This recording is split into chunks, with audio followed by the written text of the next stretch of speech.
Good morning बच्चों। Class 12th mathematics के इस वीडियो में मैं आपका स्वागत करता हूं। आज के इस वीडियो में हम लोग दो क्वेश्चन सॉल्व करेंगे। उसमें एक्सरसाइज 2.2 का क्वेश्चन नंबर 1 और क्वेश्चन नंबर 5, ये दो क्वेश्चन हम लोग देखेंगे। क्वेश्चन नंबर 1 कहता है कि proof the following 3 sin inverse x is equals to sine inverse 3x minus 4x cube. और इसमें ये कंडीशन ये है कि x बिलोंगिंग टू -1/2 1/2। तो इसका मतलब क्या हुआ? x बिलोंगिंग टू 1/2 1/2 का मतलब हुआ कि जब x इसमें बिलोंग करेगा उस कंडीशन में ये जो वैल्यू है 3x माइनस 4x क्यूब ये बिटवीन -1 टू +1 लाई करेगी, क्योंकि हमें पता है कि साइन इनवर्स x का जो डोमेन होता है यानी उसके x की जो वैल्यू होती है वो बिलोंग करनी चाहिए फ्रॉम -1 टू 1। तो जब x इस रीजन में बिलोंग करेगा, in that case only 3x minus 4x cube will belong to this range, this limit यानी -1 टू 1। तो सवाल उठा कि हम इस क्वेश्चन को कैसे प्रूफ करेंगे। तो जब भी इस तरह के क्वेश्चन को प्रूफ करना होता है तो हम सबसे पहले ये देखते हैं कि जो हमारा रिज़ल्ट है, जिस रिज़ल्ट को आपको प्रूफ करना है वो किस ट्रिग्नोमेट्रिक फार्मूले से मैच करता है। जैसे साइन इनवर्स x हमेशा थीटा को रिप्रेजेंट करता है।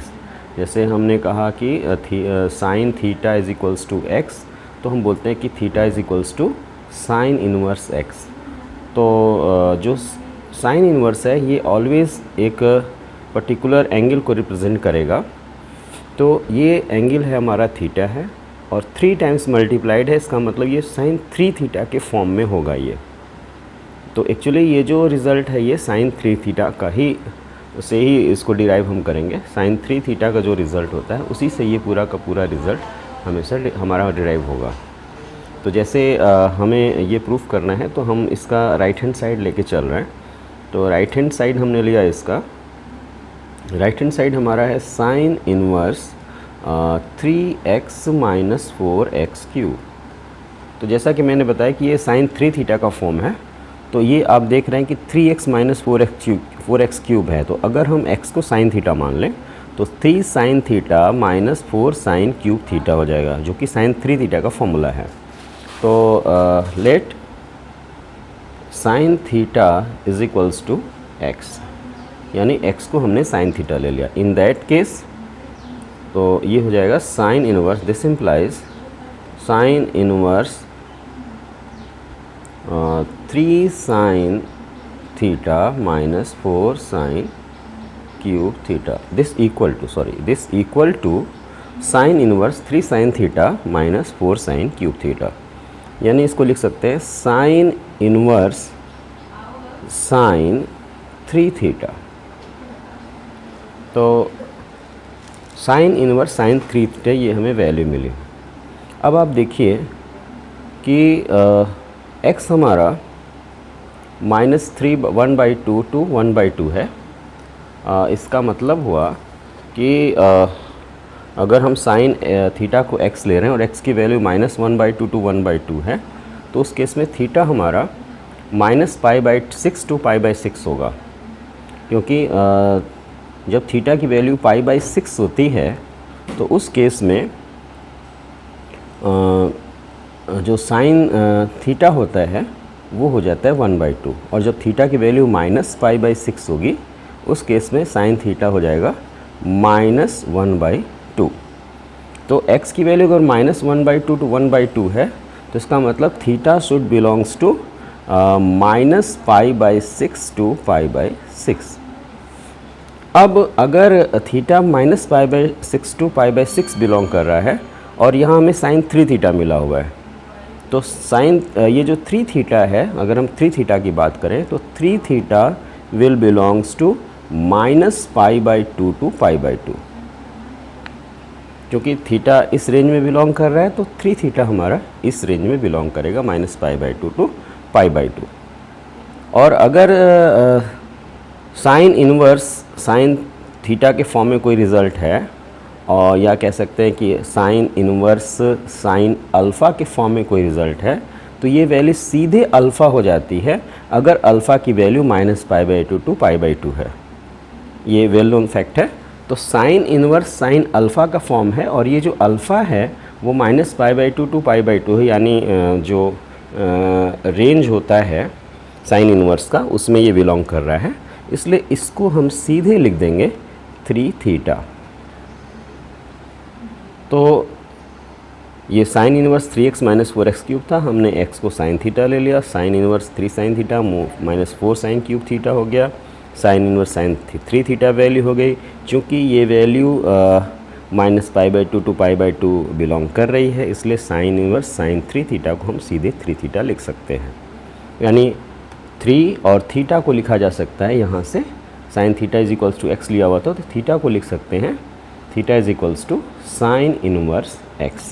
तो ये 3 साइन इनवर्स x, ये फॉर्मूला आपका आ गया और ये हमारा लेफ़्ट हैंड साइड के इक्वल है। तो ये आपका रिज़ल्ट था जिसमें कि हमने प्रूफ किया कि 3 sine inverse x equals to sine inverse 3x - 4x cube के इक्वल होता है। अब नेक्स्ट हम बात करें tan इनवर्स √1 + x², ये क्वेश्चन नंबर 5 है। tan inverse √1 + x² - 1 upon x। तो आइए इसको देखते हैं। tan inverse √1 + x² - 1 upon x और x is not equal to 0। तो यहाँ पे हमारा ये कोशिश होगा कि ये जो फंक्शन है ये हमें इसमें x की ऐसी वैल्यू रख दें जिससे कि ये पूरा का पूरा फंक्शन tan थीटा या tan अल्फ़ा के फॉर्म में चेंज हो जाए। तो मोस्टली केसेस में, जनरली लगभग सभी केसेस में हम अगर इस टाइप के क्वेश्चंस दिए रहते हैं तो वहाँ पे हम x की ऐसी वैल्यू रखते हैं जिससे कि जो पूरा का पूरा फंक्शन है वो उस ट्रिग्नोमेट्रिक फंक्शन में बदल जाए जिसका इन्वर्स यहाँ पे लिखा हुआ है। जैसे ये tan इन्वर्स में है तो यहाँ पे ये tan के कुछ फंक्शन में चेंज हो जाए। अगर ये साइन इन्वर्स होता तो हम यहाँ x की कुछ ऐसी वैल्यू रखते जिससे कि साइन के कुछ उस फंक्शन में बदल जाए। तो फ़िलहाल हम यहाँ पे इसको हम ऐसी वैल्यू कुछ रखने जा रहे हैं जिससे कि ये पूरा tan में चेंज हो जाएगा। तो हमने यहाँ पे x की वैल्यू रखी tan थीटा। तो फ़ायदा क्या हुआ x की वैल्यू tan थीटा रखने से? तो ये रिज़ल्ट हो गया लेफ्ट हैंड, ये हम लेके चल रहे हैं इसका tan inverse √1 + x² - 1 upon x। ये लिख सकते हैं tan inverse √1 + tan² theta -1 upon tan theta. ये हो गया। अब ये वैल्यू हो जाएगी sec² थीटा, यानी tan inverse √sec² theta -1 upon tan theta. या इसको लिख सकते हैं tan inverse sec theta -1 upon tan theta. या इसको आप लिख सकते हो tan इनवर्स 1/cos थीटा लिख सकते हैं और एलसीएम लेंगे तो हो जाएगा 1 - cos theta upon cos theta upon sin theta upon cos theta. ये हो गया इज इक्वल्स टू हो गया tan inverse 1 - cos theta upon sin theta.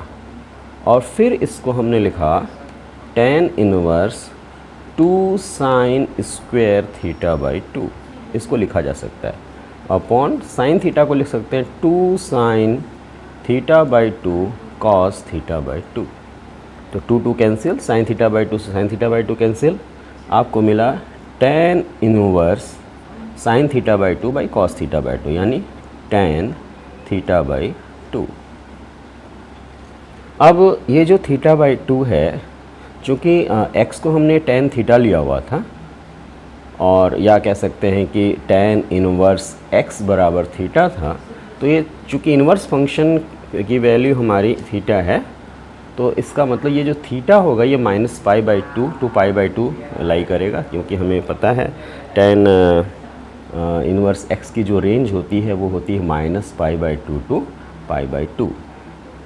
अब अगर हम यहाँ पे जो रिज़ल्ट आ रहा है उसमें देखिए θ/2 है, तो चूँकि थीटा बिलोंग कर रहा है -π/2 टू π/2, या कह सकते कि theta is greater than -π/2 and less than π/2, तो जो θ/2 होगा ये ग्रेटर देन होगा -π/4 और लेस देन होगा π/4, यानी ये भी θ/2 भी जो है इसी रेंज में बिलोंग करेगा।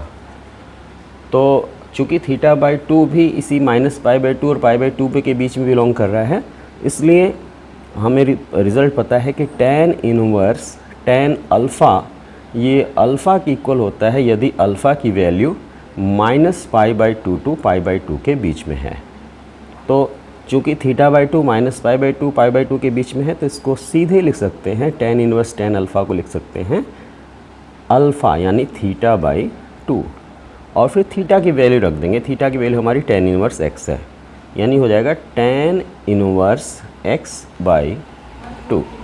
तो ये जो रिज़ल्ट था हमारा tan इनवर्स, ये इसको लिखा जा सकता है tan इनवर्स x/2। तो ये बच्चों ये दो क्वेश्चंस थे, ये क्वेश्चन नंबर 5 था और ये क्वेश्चन नंबर 1 था। तो जब भी हम इस तरह के प्रॉब्लम्स करते हैं और इस तरह की एक्सप्रेशन आती है साइन इनवर्स साइन थीटा या tan इनवर्स tan थीटा, तो हम ज़रूर देख लेते हैं कि वो जो थीटा है वो उस पर्टिकुलर रेंज में आ रहा है कि नहीं, उस trigonometric function inverse trigonometric function का जो रेंज है उस रेंज में वो थीटा आ रहा है कि नहीं। और अगर वो आ रहा है तो फिर हम उसको डायरेक्ट अल्फ़ा लिख सकते हैं। जैसे साइन इनवर्स साइन अल्फ़ा है तो अल्फ़ा लिखेंगे, tan इनवर्स tan अल्फ़ा है तो अल्फ़ा लिखेंगे। तो इन चीज़ों का ध्यान देना है। थैंक यू बच्चों।